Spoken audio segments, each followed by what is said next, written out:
da Júlia. Ele vai falar um pouco quem é a Júlia e tudo aí que aconteceu com vocês, né, e os desfechos disso. A gente está aqui como moderador com o Dr. Guilherme, que é o nosso superintendente médico do Hospital Primavera. Aline, que é enfermeira e superintendente assistencial também. E Emília, que...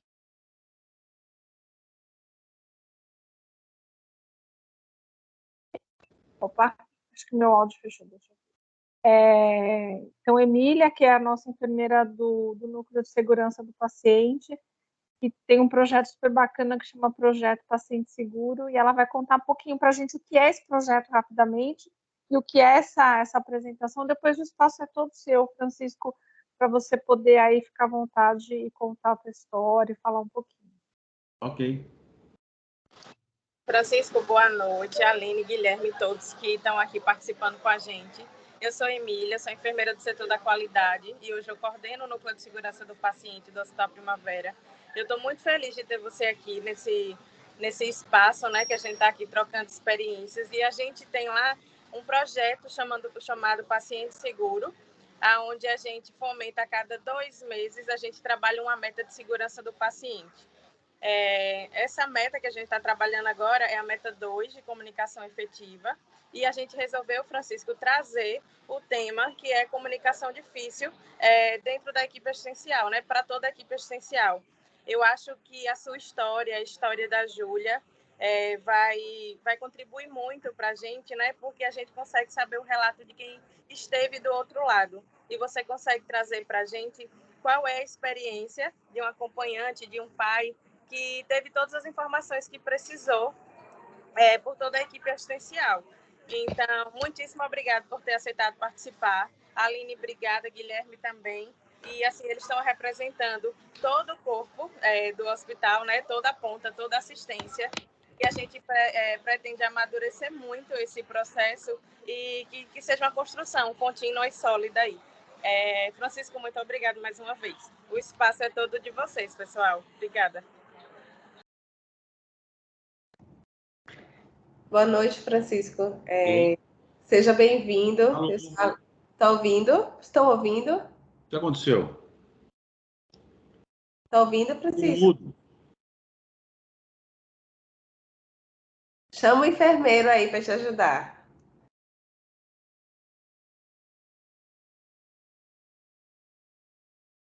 Vivi, eu acho melhor ligar para ele. Francisco? Aline, eu fechei até a câmera para isso, vou ligar para ele. Ficou mudo de repente, desculpe. Agora está ouvindo a gente? Está ouvindo? Ah, estou ouvindo. É que de repente ficou mudo aqui, não sei porquê, mas já voltou. Estava normal. Eu brinquei assim, chama o enfermeiro para te ajudar, que o enfermeiro aí estava te auxiliando. Você viu? Se não fosse ele aqui, eu estaria me banando aqui. Estou aqui no Hospital de Brasília. Francisco, seja bem-vindo. Eu sou a Aline, eu sou enfermeira, sou superintendente assistencial aqui do Hospital Primavera, na verdade da rede, porque agora nós estamos também com o Hospital do Coração. Fico muito honrada em falar com você. Eu já tinha conversado com você, eu acho que em 2019, 2019, quando a gente começou a falar sobre esse tema. Eu te liguei, eu consegui seu contato na pós-graduação, eu te liguei quando eu conheci sua história. E você imediatamente, sem me conhecer, atendeu o telefone super abertamente e falou: eu vou para aí, eu vou sim. E foi muito legal, assim, pena que veio a pandemia, a gente não conseguiu evoluir, mas assim, eu queria muito trazer você e a Sandra para cá, porque acho que vocês têm uma história de ressignificação, de superação muito inspiradora. Então, muito obrigada, e eu quero reforçar o quanto é gratificante estar aqui falando com você. Conhecendo um pouco a história, e aí Francisco deve falar um pouco mais. Júlia, ocorreu um erro, né, no Einstein, em 2014, e Francisco, com a sua esposa Sandra, vocês conseguiram ressignificar toda essa história e a partir disso o Einstein reforçou o programa de segurança do paciente, desenvolveu um prêmio, uma premiação, né, com o nome de Júlia, que não abrange só o Einstein, mas outras instituições, outros profissionais que queiram lançar ideias e novas tecnologias que tragam maior sentido para a segurança do paciente. Eu queria que você falasse um pouco disso para a gente, da sua história, e aí depois a gente vai conversar um pouco melhor, tá bom? Ok. Tá ótimo. Então, obrigado, Viviane, pelo convite, pela oportunidade. Meu nome é Francisco Cruz Lima, Chico Lima, minha mulher, Sandra, infelizmente ela não está aqui ao meu lado hoje. Eu já mandei o link para ela, vamos ver se ela consegue entrar de São Paulo, que eu estou aqui em Brasília, acompanhando meu irmão que vai fazer um transplante de fígado. E nós somos pais da Júlia Lima.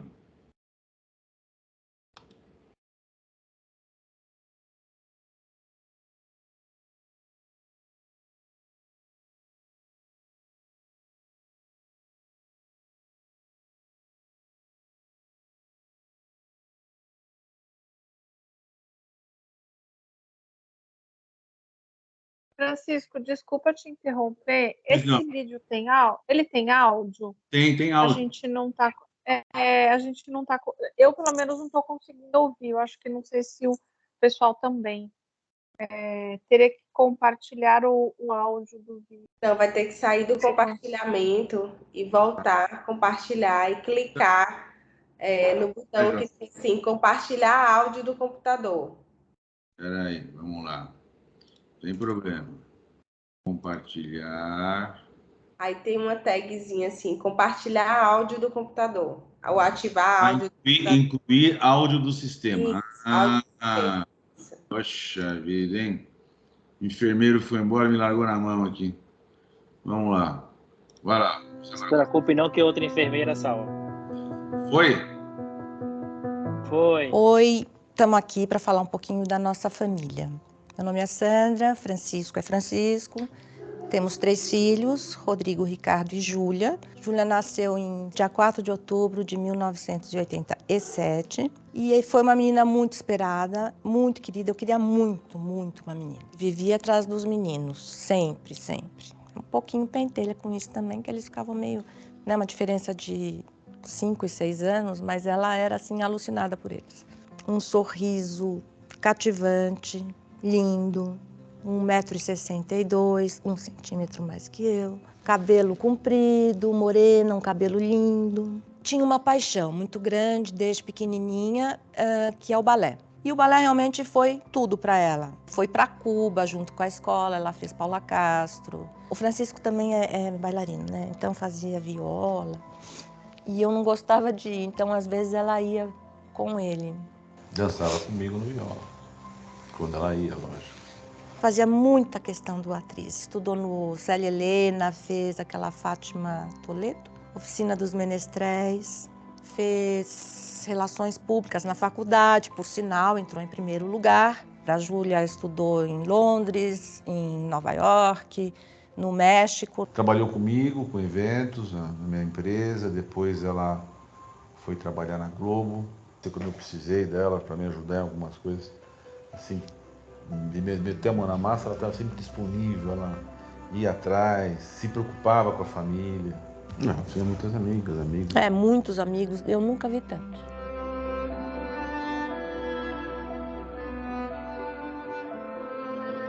O afilhado da Júlia, uma paixão dela, alucinada. Ela sempre fala: mãe, será que eu vou gostar do meu filho do jeito que eu gosto do Giovanni? Alucinada. Fala, oi, Lu. Oi, Lu. Parabéns! Parabéns! Hoje também é aniversário do Gil. Ele faz quantos anos? 3. E hoje é aniversário da Lu. Em janeiro de 2015, mais ou menos 14, 15 de janeiro, a Júlia começou com umas dores no cóccix. Com 27 anos. Com 27 anos, ela tinha 27, feito em outubro. Achei, né, uma dor normal, porque ela era super ativa, muito ativa. 2 de fevereiro, a dor começou a migrar. saiu do cóccix e veio na barriga. Foi uma coisa assim um pouco estranha. E aí ela perguntou várias vezes pro médico, inclusive, na hora que ela estava internada, se ela podia voltar a dançar. Tinha isso. Ela perguntou. Vou poder voltar a dançar? E foi detectada uma trombose grande, com muita dor, e ela foi muito guerreira.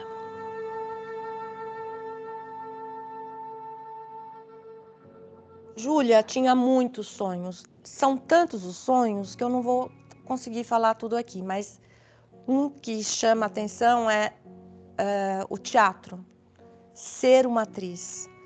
E outro era casar e ter filhos. E ela também tinha um sonho de fazer um mundo melhor também. Também tinha, estava sempre falando essas coisas. Sempre falava isso. Mundo melhor. Uma das coisas que a Júlia não fazia e não tinha mostrado ainda interesse é pintura. Mas fazia parte da terapia dela, antroposófica, pintar. Acho que era uma coisa para relaxar, alguma coisa assim.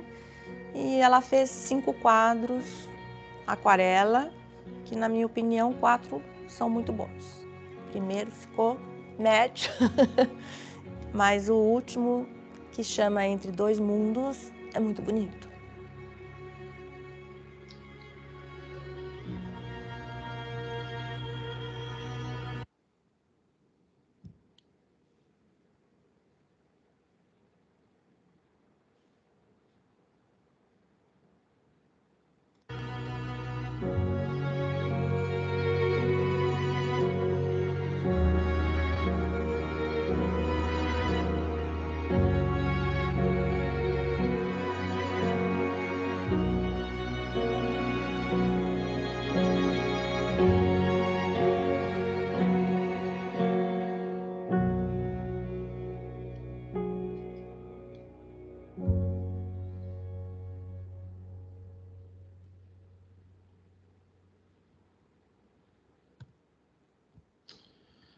Durante essa palestra, nos próximos 15 minutos, 10 pessoas vão morrer em consequência de um evento adverso catastrófico no Brasil. A filha dele morreu. 1.000 pessoas por dia. 1 a cada 10 pacientes internados. Primeira causa de morte. Matam mais que a soma de acidentes de trânsito, homicídios, latrocínios, doenças do aparelho respiratório. Nos Estados Unidos, a cada 15 minutos, 8 pessoas morrem em consequência de um evento adverso catastrófico. Terceira causa de morte. O evento adverso, em média, aumenta 14 dias a internação, gerando sequelas, comprometem o exercício das atividades da vida do paciente, causam sofrimento psíquico, elevam o custo assistencial e custam 10,9 bilhões por ano ao Brasil. 10% das internações que ocorrem no mundo apresentam um evento adverso. Ao embarcar em um avião, a chance de morrer é de 1 para 3 milhões. Segundo a Organização Mundial de Saúde, morre em consequência do evento adverso catastrófico 1 em cada 300 pacientes. Ou seja, pegar um avião é 33 mil vezes mais seguro do que ser internado. A nossa apresentação consiste em 5 partes, baseada na visão do paciente e pais que ficaram ao lado da Júlia todo o tempo que ela ficou internada na instituição. Depois de 19 reuniões com a instituição, 7 com médicos fora da instituição, 3 reuniões em outras instituições e 3 reuniões com advogados. Na conclusão que chegaram os peritos por nós contratados, avaliando o prontuário médico. Na conclusão que chegou o ML de São Paulo, realizando o laudo indireto especial, avaliando o prontuário médico, assinado por 5 médicos legistas. Na conclusão que chegou o CAEX, que dá suporte técnico operacional às promotorias e procuradorias de Justiça do Estado de São Paulo. Na conclusão que chegou o Tribunal de Justiça do Estado de São Paulo, na primeira instância, abro aspas, condena o médico titular e 2 médicos da UTI a pena de 1 ano e 4 meses de detenção no regime inicial aberto, que substitua por prestação de serviços gratuitos à comunidade nos fins de semana, pelo mesmo prazo da pena prevista de liberdade. Fecho aspas. No processo ético profissional, aceito e recomendado pelo CRM, onde os conselheiros recomendam o enquadramento dos médicos. Artigo 1º, causar dano ao paciente, por ação ou omissão, caracterizável com imperícia, imprudência ou negligência. Artigo 6º, atribuir seus insucessos a terceiros e a circunstâncias ocasionais. Artigo 32º, deixar de usar todos os meios disponíveis de diagnóstico e tratamento cientificamente reconhecidos e a seu alcance em favor do paciente. Vou relatar, primeiro, o que presenciamos e o que passamos. Segundo, nosso objetivo em estar aqui. Terceiro, nosso objetivo referente aos médicos e demais profissionais de saúde. Quarto, nosso objetivo com as instituições. O que já fizemos e conseguimos. Primeiro, o que presenciamos e o que passamos. 4 de fevereiro de 2015, quarta-feira. A Júlia foi à instituição porque se queixava de dores no cóccix. Foi medicada e, após exame, constatou-se trombose venosa na perna esquerda. Terceira causa de morte no mundo. 1 em cada 4 pacientes morrem. Chamamos o médico, professor, mestrado, doutorado, com 40 artigos publicados em revistas científicas, 3 livros publicados, 80 capítulos de compêndios de especialidade, super conceituado, que já tinha cuidado do meu sogro com sucesso. Vou tratá-lo aqui como médico titular. Foi internada na unidade semi-intensiva, onde constatou que ela tinha síndrome de Cockte, compressão da artéria na veia. 2 dias depois, 6 de fevereiro, sexta-feira, medicada com heparina, normalmente usada para tratamento de trombose, notamos um inchaço grande na perna. Chamamos a enfermeira 2 vezes. Ela não foi. Tiramos uma foto e mandamos para o médico titular. No dia seguinte, o médico titular veio ao quarto e constatou o inchaço exagerado. Disse que a administração do anticoagulante heparina não estava surtindo efeito. Para descartar a possibilidade de uma sequela, recomendou que fosse feito um tratamento com o remédio fibrinolítico Actilise, para desfazer os coágulos. Remédio também usado para AVC e embolia pulmonar. O médico titular explicou: vai ao centro cirúrgico, é submetida à colocação de um catéter multiperfurado sob anestesia geral, para administrar o remédio fibrinolítico Actilise na dose 1 mg hora, e um filtro na veia cava para impedir a embolia de pulmão. Vai para a UTI para ser mais observado, poderia ser semi, fica 24 horas administrando o remédio fibrinolítico Actilise junto com a heparina e deve ser rigorosamente monitorado o controle de fibrinogênio e sangramento. Retorna ao centro cirúrgico depois de 24 horas, retiramos o trombo, colocamos um stent no local da síndrome de Cockte. Ele afirmou: o risco é perto de zero. 9 de fevereiro, feita a primeira parte no centro cirúrgico e encaminhada para a UTI às 16 horas. Dia 9 e 10 de fevereiro, ficou 18 horas internada na UTI humanizada, onde os familiares podem ficar presentes todo o tempo, e ficamos todo o tempo ao lado da Júlia. Saliento: a Júlia foi submetida a uma intubação orotraqueal, anestesia geral, em que 53,3% dos pacientes apresentam pelo menos um sinal clínico de lesão no músculo laringotraqueal. 2. O anticoagulante heparina, junto com o fibrinolítico Actilise, em sua bula está escrito, abro aspas, contraindica sua utilização quando houver hemorragia e sangramento. É necessária cuidadosa atenção a todos os locais onde possa ocorrer sangramento e uma avaliação individual e cuidadosa sobre os riscos e potenciais benefícios do tratamento. Fecho aspas. Durante sua permanência na UTI humanizada, onde ficamos todo o tempo ao lado da Júlia, chamo atenção para 17 fatos, onde somente um deles tiver devida atenção, o quadro talvez pudesse ser revertido. 1. Exame de sangue fibrinogênio. Por 5 vezes deu abaixo de 60 miligramas por decilitro. Não podia ser abaixo de 100.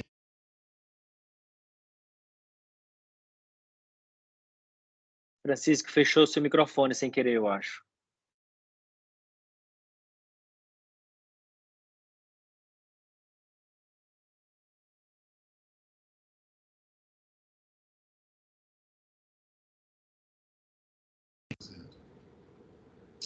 Voltou agora. Você tinha acabado de começar a falar sobre esse slide. Assim. Voltou? Voltou e você... Voltou agora? Isso, voltou. Estamos te ouvindo. Até o parâmetro de normalidade. Acontecendo aqui.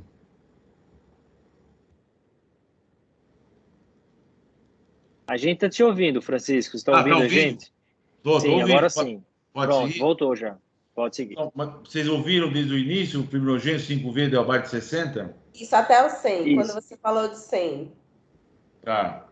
Ninguém, não podia ser abaixo de 100. Ninguém viu. O médico titular, professor, mestrado, doutorado, artigos publicados, e capítulos, livros, super conceituado, não escreveu no prontuário a recomendação. Disse que fez verbalmente. Abro aspas. Solicito controle de parinização de 4 em 4 horas para avaliar possíveis sangramentos ocultos. Impedir uma discrasia sanguínea maior. Caso o fibrinogênio ultrapasse o limite inferior de 100 mg por decilitro, relatou que qualquer sinal de hemorragia, a equipe responsável deveria ser avisado e a infusão de fibrinogênio interrompida. Fecho aspas. Os profissionais da UTI disseram que não receberam nenhuma instrução. O médico de plantão, que ficou mais tempo com a Júlia, declarou desconhecimento sobre a medicação.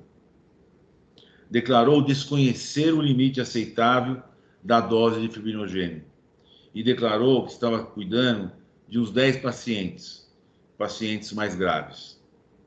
Na audiência no CRM, com o médico gerente do departamento de pacientes críticos do Hospital Albert Einstein e com o médico que realizou a admissão da Júlia na UTI, perguntei o que eles fazem com exames de 4 em 4 horas, onde não existe protocolo estabelecido. Não houve resposta, somente silêncio. Ah, tá dando pepininho aqui, né? Tá. Quando eu aperto aqui para poder mudar, passa o som. Bom. 2. Batimento cardíaco 135 vezes por diversas vezes. Consultavam os profissionais de saúde presentes e os médicos. Oxigênio 100% era a justificativa de todos.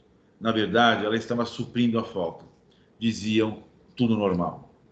3. Sangramento com saliva que ela cuspia a noite toda. Foram mais de 40 toalhas com diversos escarros de sangue em cada uma que eu e a Sandra tiramos. Na verdade, não podia sangrar. Eles diziam tudo normal. 4. Em um certo momento, uma enfermeira, verificando que a Sandra estava nervosa, perguntou: quer que eu chame o médico titular? Na verdade, ela e os profissionais de saúde presentes deveriam ter chamado sem perguntar. 5. Às 3 horas da manhã, vomitou muito sangue. Na verdade, não podia sangrar. Diziam tudo normal. 6. O médico da UTI prescreveu às 20h20, no primeiro dia que estava na UTI, Exomedine, destinado ao tratamento das inflamações limitadas da cavidade oral, garganta, faringe, aftas, estomatites, anginas. Na verdade, já era um sinal do hematoma, sangramento na garganta. 7. Demos água todo o tempo, molhando a boca dela com seringa, porque ela não conseguia engolir. Na verdade, já era um sinal de hematoma, sangramento na garganta. 8. Barulho na garganta quando respirava, estridor laríngeo, cornagem. Na verdade, era uma demonstração que a garganta estava fechando. E diziam tudo normal. 9. Falou enquanto pôde. E escreveu no celular quando não conseguia mais falar. A garganta está fechando. Estou no meu limite. Faz 12 horas que estou sem respirar e ninguém faz nada. Na hora que engulo e cuspo, tapa a garganta. O ar não está entrando. Acho que vou morrer hoje, ela escrevia. Mostrava onde estava fechando a garganta. Os médicos examinavam até um local, mas não chegavam até o ponto que ela mostrava. E não viram nada. Não fizeram um exame mais profundo e não chamaram ninguém. Perguntamos, e aí? O médico que examinou deu de ombros. Na verdade, a garganta estava fechando por causa do sangramento, hematoma. 10. O médico de plantão receitou Estilnox, indutor de sono, porque a Júlia se queixava de odinofagia, dor durante a deglutição, falta de ar e escarros de sangue. 11. Chamaram psicóloga para nós. Acharam que estávamos nervosos e nós não tínhamos razão. Dissemos que quem precisava de cuidados era a Júlia. 12. Apareceu um anestesista às 10 horas do segundo dia, que estava internada, dizendo que era o setor da dor. Dissemos, somente agora, depois da Júlia ficar sofrendo a noite toda, na escala 1 a 10, referente à dor, a Júlia deu 9 e 8 em 2 momentos. 13. Em certo momento, a Sandra, para dar força à Júlia, disse que ia fazer uma festa para ela, quando saísse do hospital. E ela mexeu a cabeça no sinal de um não, com os olhos cheios de lágrimas. Era sofrimento e ninguém fez nada. 14. Nós não percebemos a gravidade da situação, não somos médicos. Era apenas uma trombose. 15. Foram tirar sangue de manhã com agulha e eu não deixei, porque desde a internação observei que não podia. A pessoa insistiu, perguntando quem eu era para proibir. Foi se informar e constatou que eu tinha razão. Não podia e ninguém fez nada antes de mim. 16. Não chamaram o médico titular. Não deram importância para as reclamações e sintomas do paciente. Não deram importância para as reclamações e aflição dos familiares. 17. O médico titular, professor, mestrado, artigos, livros, superconceituado, e nem seus 5 auxiliares foram vê-la durante as 18 horas que estava na UTI. Não acessaram os exames remotamente. Desde as 16 horas da chegada à UTI até as 10 horas do dia seguinte.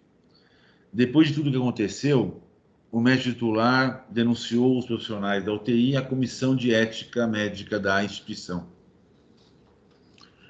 onde, após 3 meses, a comissão aceitou a denúncia dos profissionais da UTI e encaminhou para avaliação do Conselho Regional de Medicina. Neste momento, o médico titular nos procurou, mostrando o prontuário, relatando o fato que já demonstrei aqui, responsabilizando unicamente os profissionais da UTI. Eu falei, responsabilidade não se delega, doutor. O senhor era o responsável pela minha filha.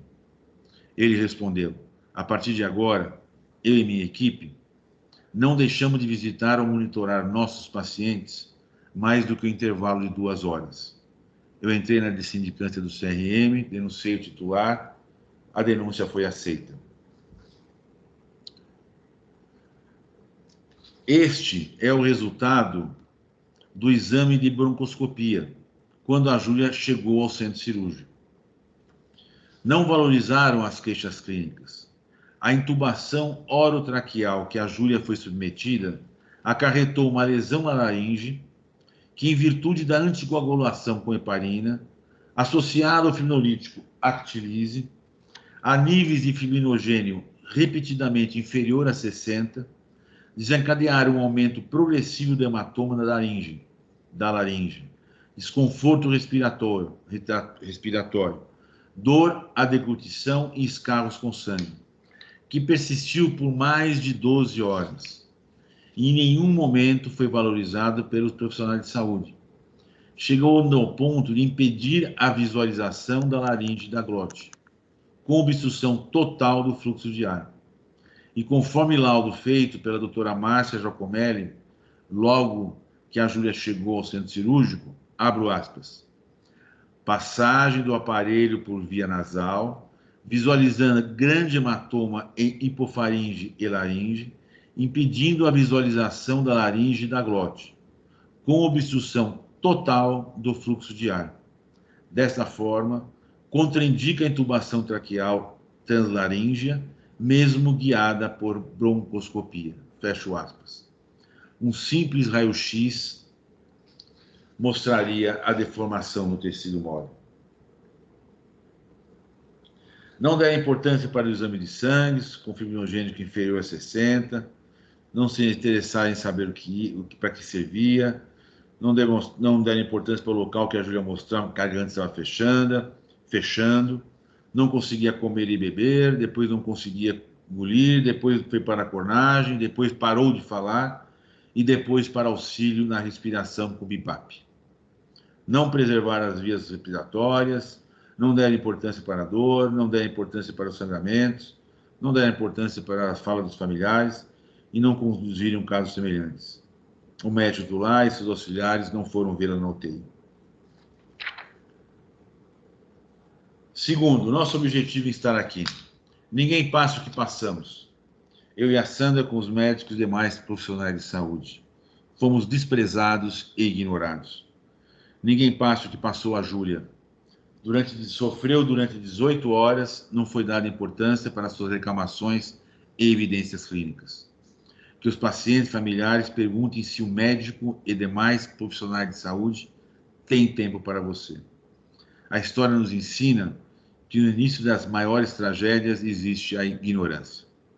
Terceiro, nosso objetivo referente aos médicos e demais profissionais da saúde. Que os médicos e demais profissionais da saúde sejam mais humildes, mais humanos, menos individualistas, menos arrogantes. Deixem de se achar único. Divida informação, ouça uma segunda, terceira opinião. Admitir que seja praticamente impossível o profissional dominar todas as informações com o grande avanço ocorrido na medicina. Admita suas fragilidades. Não se achem donos da verdade. Não sejam técnicos de pessoas. Cuidem das pessoas e não da doença. É a pessoa que tem a doença, não a doença que tem a pessoa. Cuide do paciente como se fossem deles mesmos. Que se quebre o dito popular, visita de médico. Tenha um tempo, coloque o paciente no centro das atenções. Valorize as tristezas e angústias dos pacientes e familiares. Por mais que existam procedimentos, equipamentos, protocolos nas instituições, os médicos e profissionais da saúde são e serão sempre os atores principais. No mundo em que as máquinas rapidamente se tornam superinteligentes, em qualquer tarefa especializada que as submetemos, para que servem os seres humanos? Os seres humanos servem para ser mais humanos do que jamais fomos. Mais humanos na forma como trabalhamos, mais humanos naquilo que aprendemos e mais humanos no modo como dividimos e saber uns com os outros. Resumindo em uma frase, um bom médico e profissionais de saúde tratam a doença, o excelente médico e profissionais de saúde tratam o paciente que tem a doença. Que pacientes familiares sejam ouvidos e respeitados. Não os deixem constrangidos. Vendo a situação que se encontrava a Júlia, não reclamávamos mais com receio de sermos chatos. E olha que reclamamos muito. E a Júlia podia ser desprezada. Não ligamos para o médico titular com receio de incomodá-lo. Vamos deixá-lo descansar. Afinal, ele iria operar novamente no dia seguinte. Que os pacientes familiares tenham um canal de comunicação fora do ambiente onde está para transmitir suas percepções. Quarto, nosso objetivo com as instituições. Redesenhe protocolos, processos, organizar a atividade de maneira que torne difícil alguém errar. É uma das principais metas de segurança do paciente. E o entendimento disso faz parte de uma cultura de segurança consistente. Criem a UTI humanizada, onde os familiares podem ficar ao lado do paciente. É fundamental para a recuperação do paciente, é fundamental para os familiares e para o melhor atendimento. Entendam que errar é humano. Erro não é para ser punido. Erro é para ser corrigido. Erro faz parte do processo de acerto. Erro faz parte da tentativa de inovação. Erro faz parte da procura de construir algo que vem para melhor. Nenhum de nós é imune ao erro.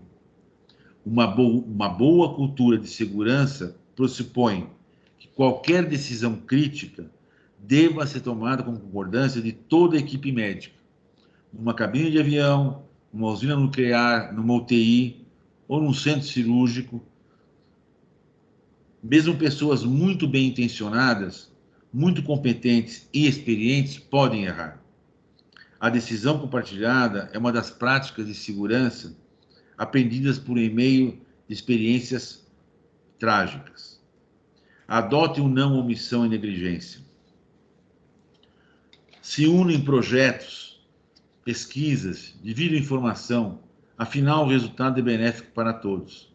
Estamos falando da vida humana, exatamente como já fizemos, apresentando essa mesma palestra, unindo no mesmo local o Hospital Israelita Albert Einstein e o Hospital Sírio-Libanês, e o Hospital Israelita Albert Einstein e o Hospital Vida e Saúde em Santa Rosa, Rio Grande do Sul, sempre acompanhado pelo presidente do Einstein, Dr. Sidney Klager.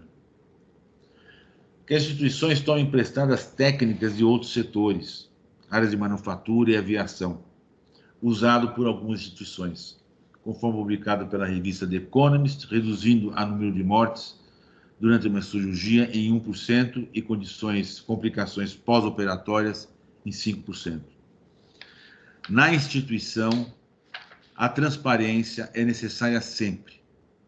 O entendimento sobre o erro humano é condição fundamental para uma organização desenvolver uma cultura de segurança.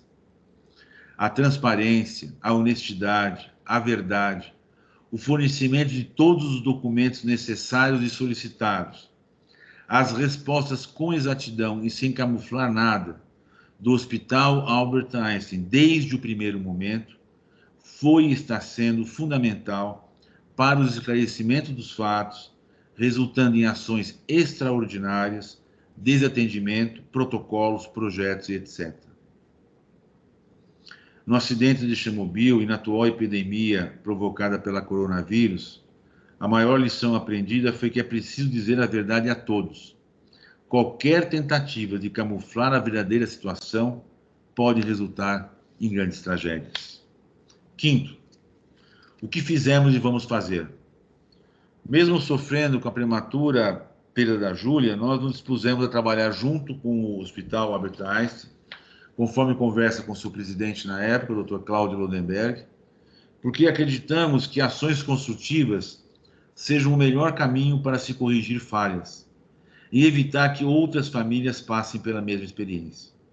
Nós, e a instituição num esforço que interessa a todos, tivemos a iniciativa inédita e criamos o Conselho Consultivo para a Segurança do Paciente, Júlia Lima. O diretor superintendente do Hospital Israelita Albert Einstein, Dr. Miguel Sandrólogo Neto, declarou: estamos dando o nome Júlia Lima ao nosso programa de segurança do paciente, com o intuito de preservar a memória de um caso que provocou uma profunda reflexão sobre a complexidade da assistência médica associada ao fator humano na prestação do cuidado ao paciente. O que já fizemos e vamos fazer? O Conselho Júlia Lima fizemos juntos, vamos fazer. Em fevereiro de 2015, o erro diagnóstico, a omissão, a imprudência, a negligência levaram a vida da Júlia Lima. Após a análise do caso pelo Hospital Albert Einstein, foram identificados como principais causas atraso no diagnóstico, falta de comunicação, falha da equipe no manejo das complicações. Fevereiro de 2015, criação do Conselho Consultivo para a Segurança do Paciente Júlia Lima. Já tivemos 38 reuniões, com a presença dos diretores, médicos, profissionais do hospital e empresários de diversas áreas por mim convidados, todos grandes amigos, onde trocamos informações para a melhoria do sistema. A partir do Conselho de Segurança Júlia Lima, examinando as falhas ocorridas, a internação da Júlia, ouvindo nosso relato sobre o que passamos, o Einstein criou várias ações. Maio de 2016, Código Hemorrágico. Objetivo 1, prevenção de sangramento. Identificar e vigiar os pacientes com risco de sangramento, no qual o farmacêutico clínico está à frente, possibilitando análise crítica da prescrição médica e intervenção, para garantir uma prescrição segura. Objetivo 2, atendimento para pacientes com sangramento ativo, identificação precoce de sinais e sintomas, acionando um conjunto de serviços estruturados por meio de um serviço de emergência, proporcionando atendimento rápido, efetivo e eficaz. 532 atendimentos, 69 meses até dezembro de 21, 463 vidas salvas é a estimativa. Foram estimados 1,9 milhão de mortes por ano no mundo associados à hemorragia e ao choque hemorrágico. Evolutivo dos eventos adversos catastróficos geral, com os eventos adversos catastróficos do choque hemorrágico no Hospital Albert Einstein. De janeiro de 2013 até abril de 2016, 31% dos eventos catastróficos eram em consequência da hemorragia, de choque hemorrágico. 14 no total de 45. A partir de maio até dezembro de 21, quando começou o Código H, ele passou para 9% dos eventos catastróficos. Então foi uma queda significativa. E eu aprendi muito a admirar os farmacêuticos. O farmacêutico é fundamental, é imprescindível em uma instituição de saúde. Aprendi a ter uma grande admiração pelos farmacêuticos. Aonde eu passo, os hospitais estão contratando até mais farmacêuticos. Setembro de 16, Código Julima. Foram criados acrônimos Julima. Foram distribuídos mais de 12 mil cards para pacientes e familiares. Julima, pacientes e familiares. Junte-se à nossa causa para prevenir erros e salvar vidas. Utilize serviços de saúde e que se preocupam com qualidade e segurança. Ligue para seu médico e certifique que ele terá tempo para você. Informe-se com seu médico sobre sua experiência e todos os riscos, benefícios e alternativas de tratamento para o seu problema de saúde. Manifeste todas as suas dúvidas, percepções e preocupações. Se necessário, peça ajuda. Adote uma postura participativa no seu cuidado ou do seu familiar, procurando compreender e seguir as recomendações dos profissionais de saúde. Esse é o crachá que é dado para os profissionais de saúde. Todos carregam junto com o seu crachá de identificação. Profissionais de saúde, junte-se à nossa causa para prevenir erros e salvar vidas. Utilize os seus conhecimentos para promover o melhor cuidado e experiência para o paciente. Lembre-se de parar e escutar a voz do paciente. Informe seus pacientes e familiares sobre as indicações, riscos e resultados esperados do tratamento. Mantenha-se atento, compartilhe suas dúvidas, ouça seus pares, peça uma segunda opinião e seja proativo. Considere a hipótese que você possa estar errado. Adote comportamento humano, humilde e empático. Esse é o verso do crachá, do mesmo crachá, no Hospital Albert Einstein, que é o atendimento SPA, Segurança, Paixão e Atenção. Vou ler porque são muitas coisas aí. Março de 2017, criamos o Código HELP Profissionais de Saúde. Adicionar uma segunda opinião através de um ramal para ajuda em casos difíceis, como conflito com evoluções desfavoráveis. Foi difícil implantar, resistência dos médicos e demais profissionais de saúde. 51 chamados em 51 meses. 9 vidas salvas. Esses são os motivos dos chamados dos acionamentos de 2021 e as melhorias que a gente pôde suporte da equipe time de resposta rápida, melhor locação e segurança do paciente.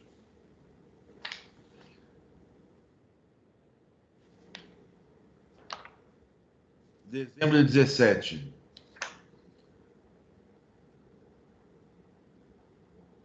Via código VAD, via aérea difícil.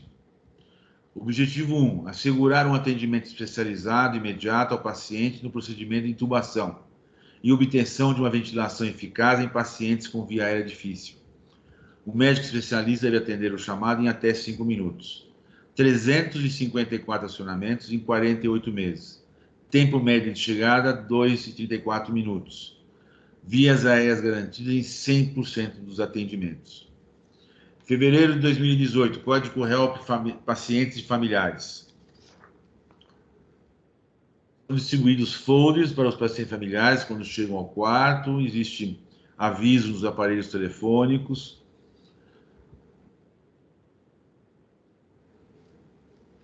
Incentivar e facilitar o acionamento de segunda opinião através de um ramal, onde é acionado um conjunto de serviços estruturados por meio de um serviço de emergência diante de uma situação de preocupação com a evolução do caso, que já tenha sido compartilhado com a equipe essencial, enfermeiro ou médico. Foi difícil implantar, resistência dos médicos e demais para a saúde. 87 acionamentos em 47 meses, 6 vidas salvas, 2 deles era caso cirúrgico grave, 1 necessitou de intervenção na hemodinâmica, 1 reabordagem cirúrgica, 1 transferido para a semi-intensiva e 1 para UTI. Tudo isso com acionamento do código HELP por um familiar ou paciente pelo ramal disponível no Hospital Albert Einstein. Esses são os casos: dor abdominal, solicitada ultrassonografia de abdômen, realizado colecistectomia. Segundo, paciente relata piora na dor abdominal, após avaliação realizou TIPS. E o terceiro aqui é um paciente letárgico, apático, relatado pela cuidadora. Transferência para a UTI por uma descompensação. Esses são outros códigos HELP acionados e as providências tomadas. Esse é também no paciente pediátrico, também algumas chamadas. Paciente adulto, aqui são as chamadas, a quantidade de chamada. E as melhorias foram sistematizar o processo de comunicação com o paciente, treinar habilidades não técnicas, e estimular o paciente sobre o esclarecimento de dúvidas. Foi também criado pelo Einstein o alerta de pânico para fibrinogênio. Fez a inclusão do plano de contingência na política de transporte.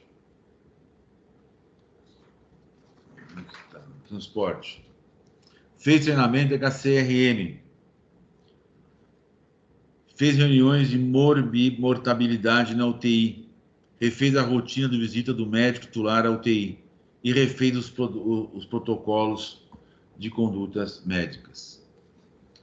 Em março de 22, agora, a gente começou um trabalho sobre erro diagnóstico. O Conselho de Segurança Julia Lima, junto com os profissionais do Einstein, na área médica e inovação, durante 5 semanas, um dia por semana, 3 horas de duração cada dia, foram discutidos ações e protocolos para diminuir os erros diagnósticos, que são significativos.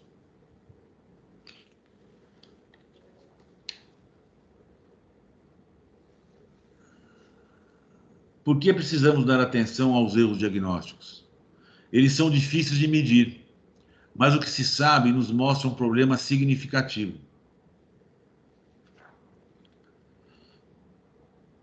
Estudo nos Estados Unidos mostra que em 10% das necrópsias se observam erros de diagnóstico que contribuíram para a morte. Estima-se de 40 a 80 mil mortes ao ano. 7 a 17% dos eventos adversos em hospitais resultam de erro diagnóstico. Pelo menos 1 em 20 adultos sofre um erro diagnóstico ano em atendimentos ambulatoriais. 12% dos adultos dizem que eles ou alguém próximo teve um erro diagnóstico nos últimos 5 anos. A maioria das pessoas sofrerá pelo menos um erro diagnóstico em sua vida, algumas vezes com consequências desastrosas. O nosso trabalho foi apresentado no auditório do Einstein, com presidente, diretores, profissionais de saúde, e foram aprovadas a sala de espera ativa do app do Meu Einstein, inserção de protocolo para redução do erro, inovação no espaço físico. Nós, junto com o Einstein, o Conselho junto com o Einstein, está fazendo campanha em prol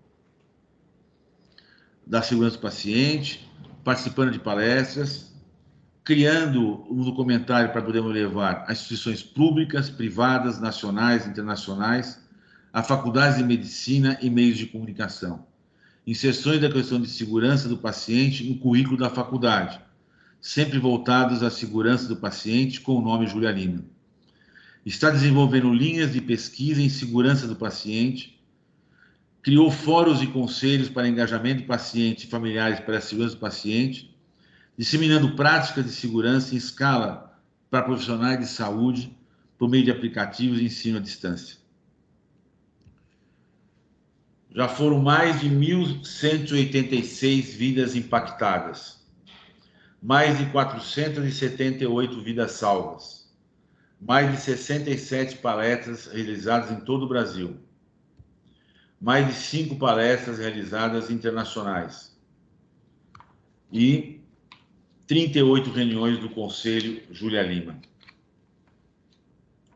O Einstein lançou o prêmio Júlia Lima com nossa presença no 4º Fórum Latino-Americano de Qualidade e Segurança do Paciente, lá em Cartagena, Colômbia, com 2.800 profissionais e 90 representantes da saúde de 5 países. O prêmio tem como objetivo disseminar melhores práticas e barreiras de segurança entre instituições de saúde, buscando a melhor experiência e o melhor desfecho ao paciente, que possam ser replicados ao redor do continente e do mundo. Por isso seu legado ficou. O legado deixado por Júlia Lima em nossa organização, ele vai além de marcas da perda de uma paciente tão jovem. Ele se transforma num programa que dá nome e que tem por objetivo disseminar a cultura de segurança em todas as organizações de saúde do nosso país e, quiçá, para fora do país, em toda a América Latina e no resto do mundo. O Prêmio Júlia Lima visa reconhecer profissionais e organizações de saúde em matéria de segurança através das suas atividades, dos seus trabalhos, dos seus projetos em prol da segurança naquela organização. E para a disseminação dessas iniciativas é que nós convocamos todas as organizações de saúde a participarem do Prêmio Júlia Lima de Segurança do Paciente. Traga a sua iniciativa, inscreva o seu projeto, concorra ao Prêmio Júlia Lima e contribua assim com a segurança no meio da saúde.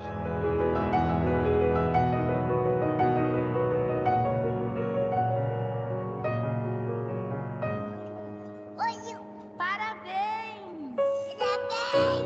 Hoje também é aniversário do tio. Ele faz quantos anos?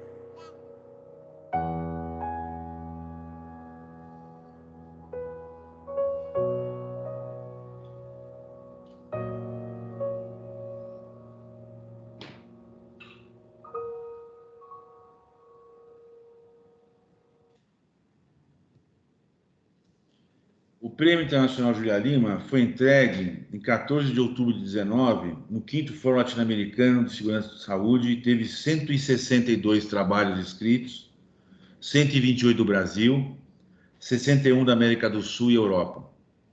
E foi entregue para o trabalho o Sistema Informatizado de Nutrição Parenteral, realizado por profissionais de um hospital do Maranhão.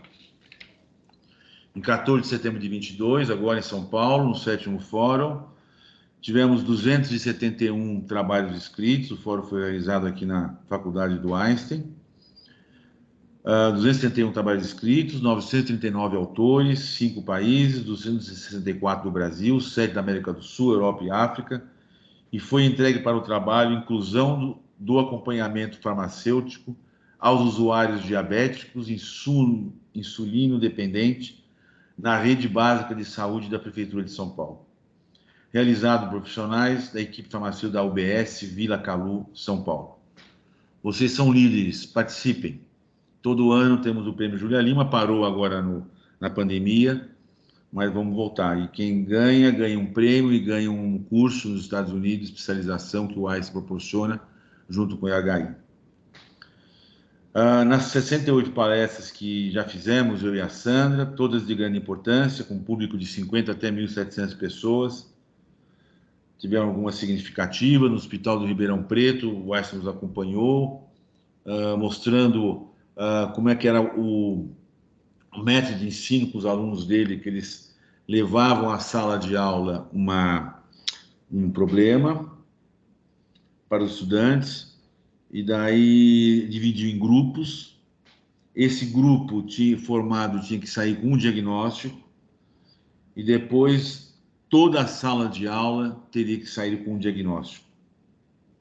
Então, conclusão, aprende a dividir informação, aprende que podem estar errados e aprendem a ser humildes. Hospital Vida e Saúde, onde o Dr. Sidney Klagen e o Dr. Miguel foram comigo até Santa Rosa, no Rio Grande do Sul, onde se criou uma praça, no meio do hospital, uma praça Júlia Lima, onde diz: Hospital Vida e Saúde se une ao Hospital Israelita Albert Einstein para tratar sobre a qualidade no atendimento e a segurança do paciente. 10 de maio de 2018.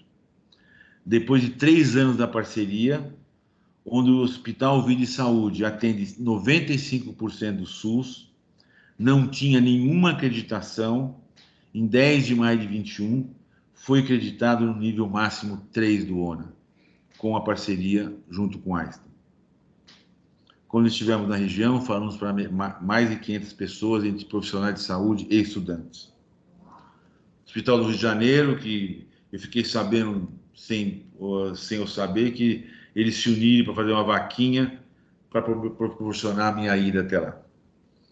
Tenho convicção, depois de 7 anos, 8 meses e 3 dias que se passaram, depois de tudo que li, conversei, me informei, comprovei e auditei, que a instituição Albert Einstein, essas instituições, na sua grande maioria, oferecem e trabalham para proporcionar a melhor em relação à segurança do paciente, para que os profissionais de saúde exerçam o seu trabalho com segurança. Nosso projeto também prevê a criação do Memorial Júlia Lima. O Hospital Albert Einstein mandou fazer 2 esculturas da Júlia em escala 1:1, que se encontram no hall de entrada do Hospital Israelita Albert Einstein e na área central do Centro Cirúrgico, na área central do Centro de Ensino e Pesquisa Albert Einstein. Essa está no hall de entrada do bloco do Hospital Albert Einstein, e essa está na área central do Centro de Pesquisa Albert Einstein, onde estão escritos uma mensagem para os profissionais da saúde. Memorial em homenagem a Júlia Juliane Cruz Lima e a todos os pacientes que diariamente nos inspiram a novas atitudes na prática assistencial. Grato de coração por todos vocês disponibilizarem o tempo de vocês e poderem me ouvir. Obrigado.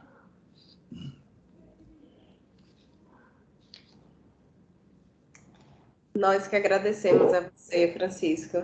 É realmente uma história muito forte, que traz uma reflexão importante para nós que somos profissionais de saúde, né? Quando a gente vem para cá trabalhar, a gente quer salvar vidas, né? Quando a gente se forma, o nosso juramento é que a gente vai estar para salvar, né? E que lição é essa de você trazer para a gente essa reflexão, né? Tem um estudo que faz uma comparação de autoconfiança entre pilotos de avião e profissionais de saúde. Quando você falou de de pilotos de avião, me lembrei desse estudo, que 100% dos pilotos acham que erram e 50% dos profissionais de saúde acham que erram. Todos nós erramos e a gente precisa entender isso. E como você trouxe, que nossas ações sejam sempre em vista de mitigar as nossas falhas e que nós sejamos transparentes, né? Que nós tenhamos a capacidade e a humildade de falar, de reconhecer e de aprender com as nossas práticas do dia a dia. Muito bom, parabéns. Eu estou pensando aqui que eu posso falar para não atrapalhar toda a mensagem já que essa apresentação traz. Eu só queria primeiro assim agradecer muito de coração a Francisco, Sandra e toda a família pela dedicação do que vocês têm dado desde 2015 na construção de um serviço de saúde, de um sistema de saúde mais seguro para o nosso país e pelas apresentações que você mostrou, talvez não só para o nosso país, né, mas para o mundo. Realmente mostra, você está nessa situação com seu irmão aí operando, mesmo assim fez questão de participar desse evento. Então, quanto vocês estão impactando as nossas vidas, as vidas dos pacientes. Aqui a gente chegou a ter 80 pessoas aqui, provavelmente eu acredito quase todas do estado de Sergipe, muitas pessoas de hospitais públicos, particulares, profissionais médicos, enfermeiros, farmacêuticos, biomédicos.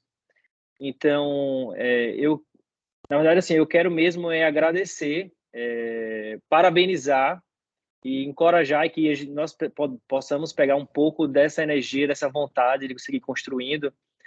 E talvez, como uma pergunta, sabe, queria ter a sua visão assim, de como você tem visto a repercussão, não só da ação de vocês, mas o amadurecimento da nossa sociedade, do nosso sistema de saúde sobre essas questões de segurança do paciente e também essas questões da capacidade de se comunicar de forma transparente. Como tem sido essa experiência depois de tudo que aconteceu e como vocês agora conhecem muito bem esse assunto? Então, essa daqui é a 78ª palestra que eu faço, né? Que eu faço, além de outras coisas que eu faço, palestra exatamente essa como eu estou fazendo, que a gente vai aprimorando e atualizando. E tudo aconteceu de uma maneira que a gente não tem roteiro, né? Não tem um roteiro que a gente faz de como as coisas vão acontecendo e eu não imaginava que chegaria nesse ponto. E hoje, quando você vai, por exemplo, no Hospital Albert Einstein, todos os profissionais, são 13 mil, 14 mil, todos conhecem praticamente o caso Júlia Lima, carregam um crachá, e comento que uma coisa é o hospital antes da Júlia e outra é o depois da Júlia. Então, eu não lembro o nome dela agora, da segurança do paciente, como é que ela chama? A enfermeira que é do... Emília. Então, Emília, quer dizer, isso foi a partir dessa transparência, né, que a instituição faz, né, a partir do disclosure, né, que ela fez, quer dizer, quando eu estava na espera, que me chamaram para uma sala do lado do centro cirúrgico, que a gente já estranhou, o médico titular saiu de um jeito, a UTI matou sua filha, tal, minha mulher perguntou, mas como? Ela já morreu? Ele falou, não morreu, então você volta lá. Ele voltou, a gente ficou naquela sala, naquela agonia, e os diretores do hospital, o superintendente, então, vieram até essa sala para dizer que eles estavam à disposição, que a partir daquele momento que eu não sabia, o prontuário pertencia aos pacientes e aos familiares, que o prontuário seria lacrado, seria colocado no cofre, e que tudo o que aconteceu seria demonstrado de uma maneira transparente o tempo que fosse necessário. Eu confesso para vocês que na hora eu não entendi nada, né? Quer dizer, a coisa foi... mas esse foi o primeiro momento. Então, e depois eles chamaram a gente na semana seguinte, chamaram na outra semana para sentar para conversar, explicar o caso, aonde houve o erro, como foi o erro, se queriam que investigasse mais de um jeito, se não queria, e publicaram tudo na revista do Einstein também, abertamente. Né? E eles me acompanham nas palestras, tal, como vocês estão vendo aqui, todas elas, o que eu precisar, eles me acompanham e me fazem. Então, eu acho que isso é uma cultura de segurança. E eu tenho notado que isso vem mudando muito, né? Eu acho que a grande maioria das palestras que eu fiz foi no Sul, principalmente no Rio Grande do Sul, que eu fiquei muito, assim, surpreendido com a qualidade da segurança lá, mesmo sendo do SUS, mesmo sendo eles fazem um trabalho bacana e o dinheiro dá e funciona. Eu perguntei, mas não é possível, vocês não têm dinheiro de fora? Não, mas não é possível. Hospital em ordem, arrumado, me receberam, foram, tal. Falei, cara, sabe, fazem questão, uma participação enorme e tal. E aonde eu passo, eu vejo que as coisas vão mudando, né? Esse fórum de segurança, essa disclosure, só se fala nisso hoje, né? As pessoas me procuram direto para saber como é que passou por mim, pessoas que teve um parente com doença, o que aconteceu, como é que foi, como é que te trataram.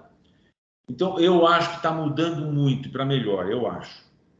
Eu acho que a consciência está para melhor, eu tenho muita esperança, inclusive com relação aos farmacêuticos, que eu ganhei uma admiração por eles, gente, que você imagina, porque o cara sabe tudo.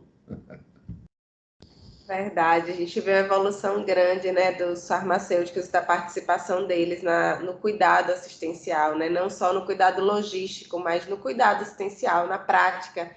E para os pacientes que estão na ponta, às vezes eles nem sabiam o quanto o farmacêutico eram importantes nessa prática assistencial. Realmente o hospital é um instituto, uma instituição muito complexa, envolve muitas pessoas, muita comunicação, realmente impressionante. Francisco, eu vou abrir para, se alguém tiver alguma dúvida, alguma pergunta, algum questionamento. Tudo bem para você? Ótimo, estou à disposição. Só vou fazer um comentário mais sobre farmacêutico. Então, esse prêmio que nós demos agora, até eu fiz questão e puxei a sardinha para o farmacêutico. Por quê? Porque é um trabalho onde o farmacêutico vai na casa da pessoa que tem o diabetes, tem lá o problema, lá eu falei, não consigo lembrar agora. Então, ele vai lá na casa da pessoa. E lá ele olha todos os medicamentos. Lá ele olha todos os medicamentos e olha o que se passa com o paciente. Então, nesta unidade do SUS, aqui da Vila, não lembro agora, da Vila não sei o que, aqui de São Paulo, houve uma diminuição de 70% do retorno das pessoas que tinham diabetes. E uma melhora na qualidade de vida e tal, de uma porcentagem enorme. Só do trabalho do farmacêutico, ir na casa da pessoa e olhar o ambiente dele, ver o que ele toma, como é que ele toma, como é que ele faz, o que ele não faz. Então, você percebe, quer dizer, então é uma coisa que é apenas uma coisa impressionante. Eu fiquei impressionado com esse dado. Uma coisa muito rica, né? Uhum. Não, e parabenizar o Einstein também. Eu conheci a história de vocês, da sua família, através deles. Então, com muita transparência também, eles contaram, né? Não nesse nível de detalhes, mas eles contaram essa história, eles se expuseram, né? Eles se colocaram envolvidos no erro, na construção. Então, toda a sua história e da sua família, de Júlia, eu conheci através do Einstein, de forma muito transparente.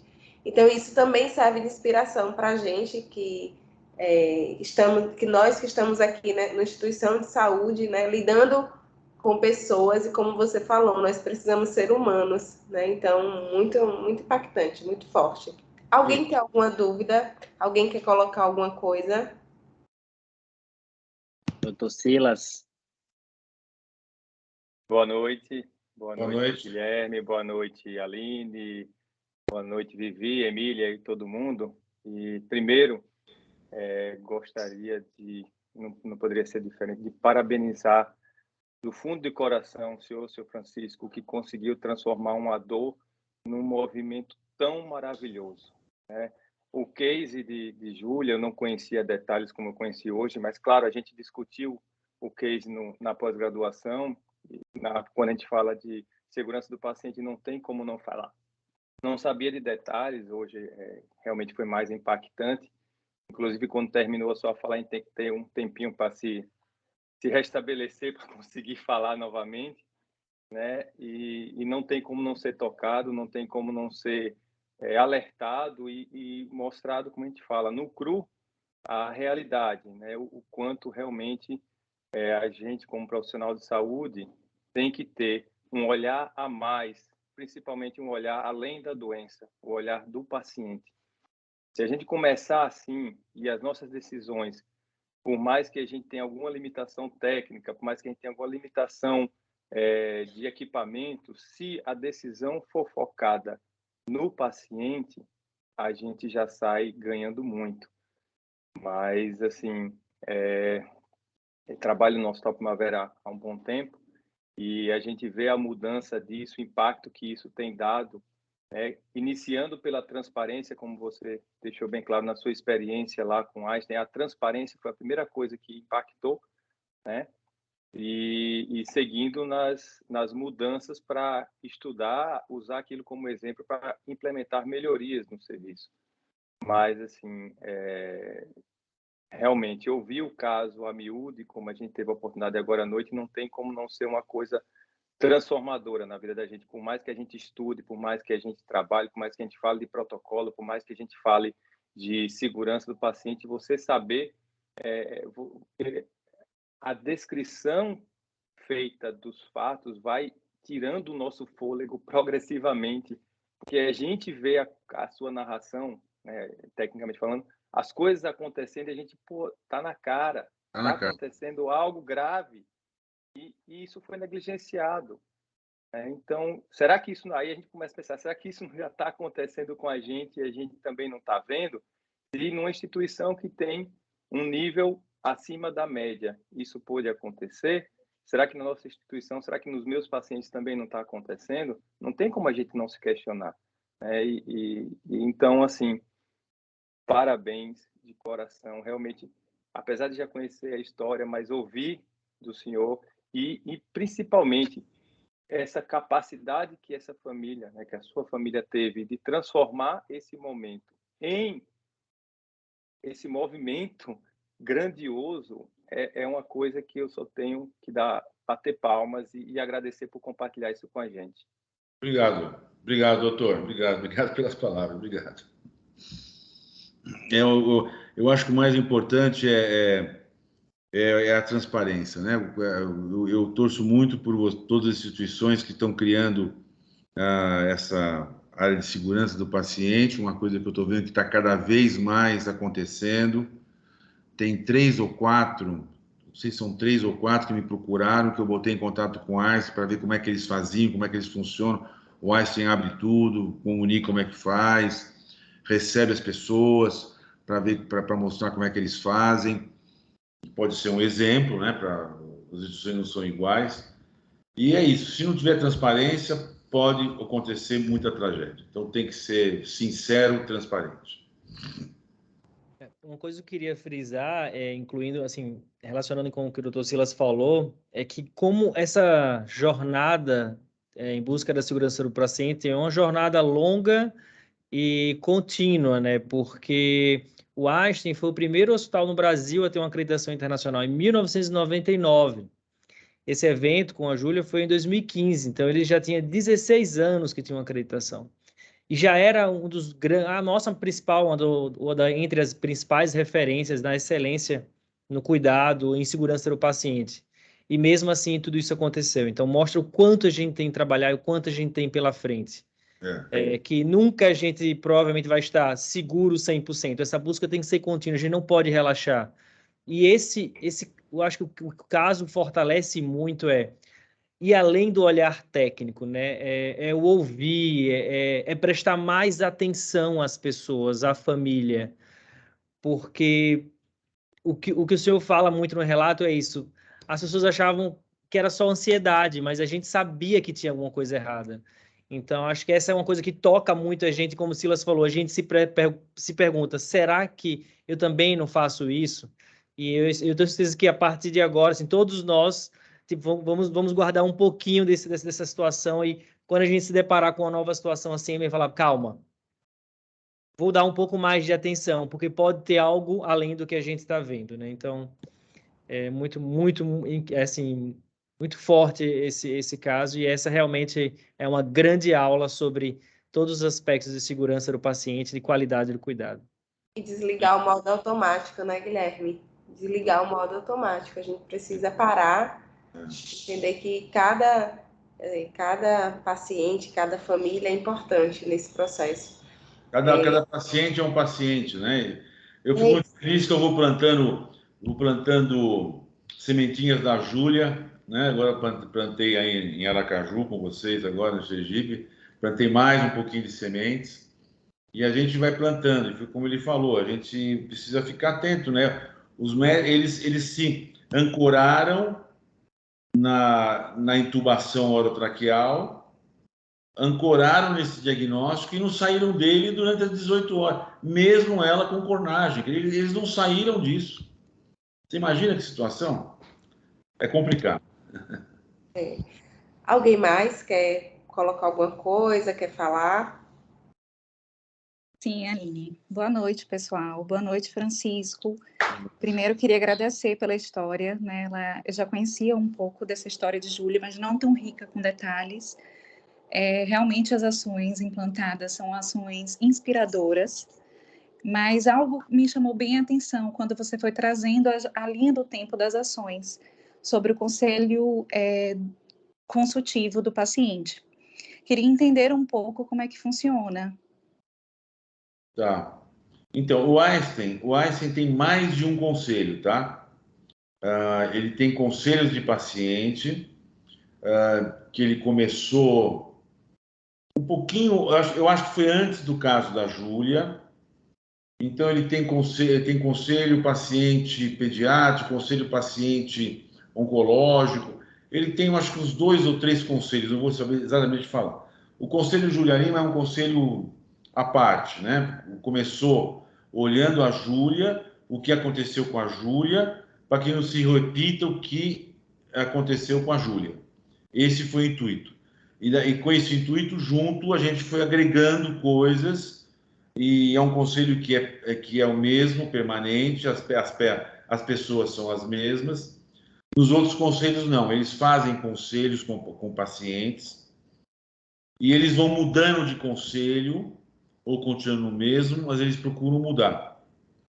É uma prática que o Einstein faz, que é muito interessante, que vale a pena vocês que se interessar, se quiser procurar, eu boto em contato para saber como é que funciona. Então, eles levam a opinião deles, pelos que eles passaram, porque eles não passaram, dão opinião, dão sugestão, como é o nosso caso, e vão criando, e isso vai criando resultados. Eu não vou saber falar o nome, Plantree, é isso? Plantree que chama? Isso. É isso, né? Plantree. Isso, então. A semana passada eu fui entrevistado por eles, porque está tendo uma renovação, né? Porque o Einstein é certificado, então eles querem saber quanto que é o envolvimento dos pacientes e familiares no hospital, nas decisões do hospital. Então, esse foi o grande tema das pessoas que vieram dos Estados Unidos lá entrevistar a gente sobre isso. Então, eu acho que isso daí é uma coisa que não sei se todos os hospitais têm ou não, eu não tenho conhecimento, eu acho que o Sírio tem, mas tem trazido resultados excelentes no Einstein que eu tenho comprovadamente visto lá, as coisas acontecerem. Nós estamos aqui, Francisco, no caminho de implantar, né? Débora é nossa gerente multidisciplinar e ela está à frente do núcleo de atendimento que é responsável por essa área de cuidar da jornada do paciente e do envolvimento dele. Então, a gente está com um projeto piloto para implantar e entender como vai funcionar aqui, justamente com essa ideia de transparência, de envolvimento, porque quando a gente fala do paciente como centro do cuidado, é fácil na teoria, né? Mas é muito desafiador na prática. Só que no mesmo caminho, no mesmo nível de desafiador, é importante, né? É muito importante quando a gente consegue mesmo que o paciente esteja junto como mais um ente do cuidado, mas com participação ativa, entendendo o que está acontecendo, contribuindo o cuidado ele é melhor, né? O cuidado, a chance do paciente sair bem, com um bom prognóstico, é muito grande. Então, tendo um bom desfecho, então a gente quer realmente implantar essas ações bem fortalecidas aqui no hospital. E se precisar do Hospital Albert Einstein, vocês podem me procurar. Ótimo. Na verdade, quando a gente terminar... quiser fazer um contato, quiser vir aqui olhar, eu arrumo, ficar uns dias aqui, fica à vontade. Ótimo. Na verdade, quando a gente terminar, antes da gente terminar, vou fazer um convite para você, um outro convite. Pessoal, alguém tem mais alguma colocação, quer tirar alguma dúvida, falar alguma coisa? A última, se alguém quiser. Eu tenho todo o tempo. Boa noite a todos. Boa noite a todos. Meu nome é Tony. Estou representando o Hospital do Coração, certo? Essa noite. Já faz algum tempo que eu venho assistindo. Eu quero agradecer a Vivi, a Emília, né? A Guilherme e a Aline, a enfermeira Aline. E a Francisca, eu quero dizer que foi de grande importância essa sua apresentação. E dizer que essa sua história foi muito bonita, chamou bastante a minha atenção, em caso de estudo mesmo. Quero dizer que para você, que um dos sonhos da sua filha com relação a transformar um mundo melhor, o senhor está fazendo agora, né? Que você está conseguindo trazer para a gente a melhor forma, né, de a gente estar observando o paciente, não só o paciente em si, mas como um ser humano. A gente sair do automático, a gente pensar o paciente como um todo. Na parte física, psicológica, a gente analisar, a gente observar suas particularidades, né? Falar com a família, conversar. Então, eu quero agradecer bastante. E é isso, eu quero dizer que muito obrigado, né, por essa apresentação e uma boa noite a todos. Muito obrigado. Obrigado pelas palavras. Francisco, eu, enquanto coordenadora de ensino e pesquisa, eu também quero te agradecer demais. Eu tive que fechar a câmera várias vezes aqui, porque não tem como a emoção vir à tona. É lindo o quanto vocês ressignificam isso. E a gente espera realmente um dia ter você aqui presencialmente em Aracaju, para poder recontar essa história e poder inspirar cada vez mais, né? A gente, quando conversava, Emília, e como fechar esse projeto de comunicação, a gente ficou quebrando a cabeça, como fazer, e aí o seu nome veio na minha cabeça, a Aline já tinha me passado o seu contato, a gente já tinha conversado antes da pandemia, e não poderia ter sido melhor. Eu acho que a gente não poderia ter feito a melhor escolha. É gratidão imensa mesmo, que vocês realmente tenham cada vez mais saúde e consigam continuar ressignificando. Acho que Tony conseguiu trazer isso, assim. O legado da sua filha realmente está acontecendo no seu movimento. Obrigada. Obrigado pelas palavras. Eu estou à disposição, quando precisar ir, isso virou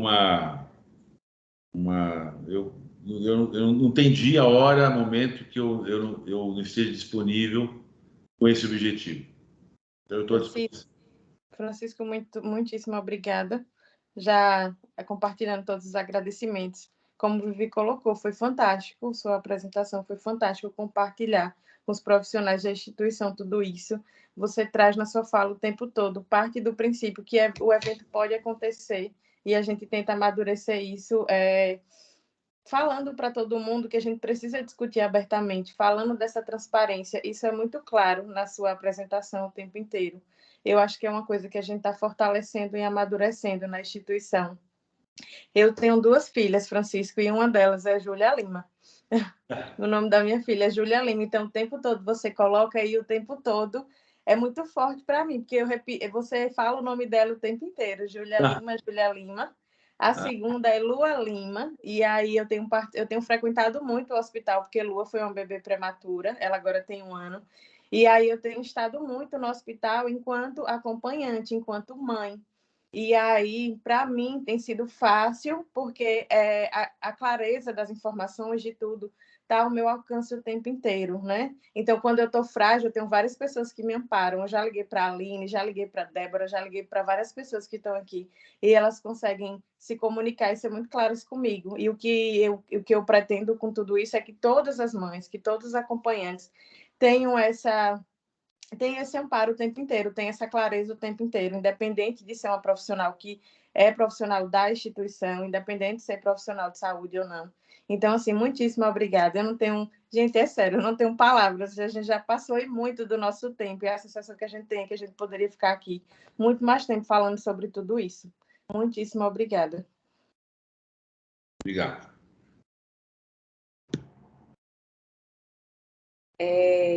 Então, Francisco, agradecer, né, de coração, de todo o coração. Eu sabia que em algum momento nós iríamos estar juntos, né, mesmo que virtualmente. Eu acredito muito nisso. Estendo... minha mulher. Olha, Sandra. A Sandra. Oi, Sandra. Oi. Você acompanhou? Conseguiu acompanhar, amor? Só uma parte. Uma parte, tá. Mas oi, gente, tudo bem? Você viu? Ideia, eu estou aqui deitada, tá? Você viu as pessoas maravilhosas, Sandra? Eu estou aqui, só tem elogio para mim aqui. E ainda tem uma filha, Júlia Lima, Emília. O que é isso? Isso. Que lindo. Ela é iluminada também. Obrigada, gente. O que aconteceu agora? Nada. Ah, estou aqui ainda? Tá, lógico.